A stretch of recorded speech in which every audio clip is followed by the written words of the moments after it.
कृषि उपजों के न्यूनतम समर्थन मूल्य की कानूनी गारंटी और केंद्र सरकार के द्वारा 3 अध्यादेश लाए जाने के खिलाफ किसानों ने वर्चुअल प्रदर्शन कर सोमवार को कलेक्ट्रेट पहुंचकर ज्ञापन सौंपा। अखिल भारतीय संघर्ष समन्वय समिति के आह्वान पर केंद्र सरकार के 3 अध्यादेशों के खिलाफ देशव्यापी विरोध प्रदर्शन को समर्थन देते हुए छत्तीसगढ़ प्रगतिशील किसान संगठन ने गांव-गांव में वर्चुअल प्रदर्शन कर किसानों की मांगों के लिए पोस्टर लेकर असंतोष प्रकट किया, जिसमें जिले के सैकड़ों किसानों ने वर्चुअल प्रदर्शन किया।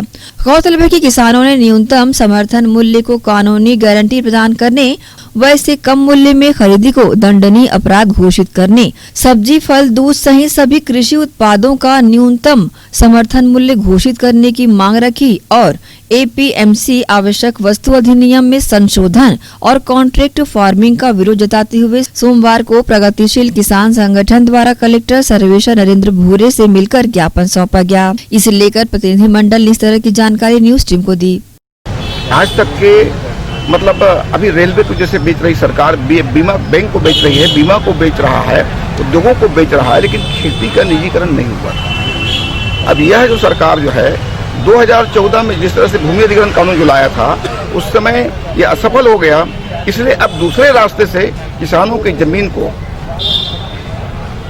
जमीन को छीनने का, अर्थात किसान को जो है खेत मजदूर के श्रेणी में ले जाना और भूमि को कुछ लोगों के मल्टीनेशनल कंपनियों के हवाले कर देना, यह बहुत बड़ा नुकसानदायक है और बहुत ही मतलब गंभीर मामला है। मोदी सरकार जून महीना में 3 अध्यादेश जारी करे है। दोनों अध्यादेश के सीधा संबंध किसान मन से है।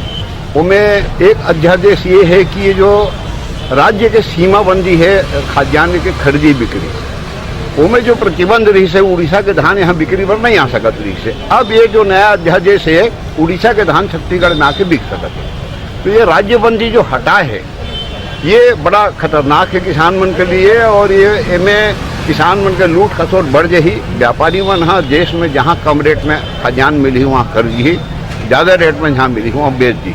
ये बड़ा खतरनाक अध्यादेश है।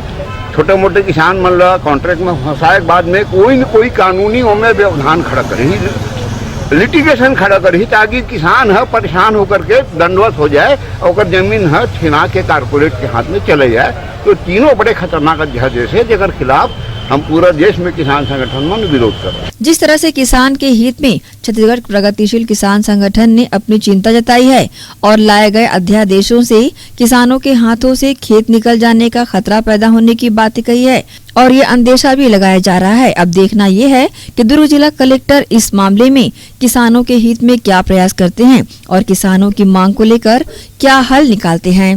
ग्रैंड एशियन न्यूज के लिए दुर्ग से कैमरामैन गौरव तिवारी के साथ नसीम फारूकी की रिपोर्ट। विश्व